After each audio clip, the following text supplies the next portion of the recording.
আমার প্রেমের গল্প পার্ট 2 শুরু করলাম। আমি রেগে গিয়ে বললাম, ওই ছেলেটা, তোমার কিসের অহংকার গো? আমি লিখে পাঠালাম, আমি কি এতই খারাপ? তারপর শুয়ে শুয়ে চিন্তা করছি, আমি কি ঠিক করলাম? তারপরে ফোনটা হাতে নিলাম, মনে হয় একটা মেসেজ করেছে। তাড়াতাড়ি অন করলাম, দেখি মনটা ঠিক বলেছে। মেসেজটা খুললাম, দেখি তো কি লেখা আছে। লেখাটা পড়ে দেখলাম, ওই মেয়েটা, তোর বাড়ি কোথায় রে?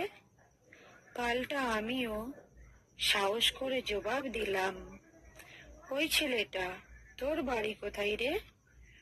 ও আমায় ব্যাক করলো, কেন রে? তোর ঘরে কি কাজ নেই? আমাকে বিরক্ত করছিস কেন রে? আমি লাজুক ভাষায় লিখলাম, তুমি কি আমার বন্ধু হবে? তখন সে আমায় বলল, কেন, তোমার বন্ধু নেই? এইভাবেই কেটে গেল কয়েক মাস। ও আমায় একটা মেসেজ দেয়, আমি একটা মেসেজ দিই।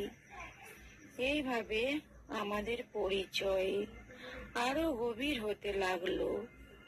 তারপর একদিন ঠিক রাত্রি 11টা বাজে ওকে আমি মেসেঞ্জারে ফোন দিলাম। ও দেখি রিসিভ করলো।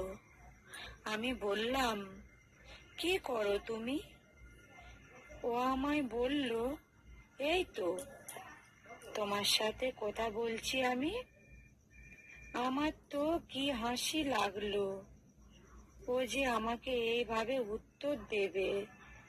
আমি তখন বললাম, বাহ, খুব সুন্দর লাগলো তোমার কথাটা শুনে। সে আমায় বলল, আমি আবার তোমায় কি বললাম? তোমার হাসি লাগলো? আমি বললাম, না, এমনি তোমায় বললাম।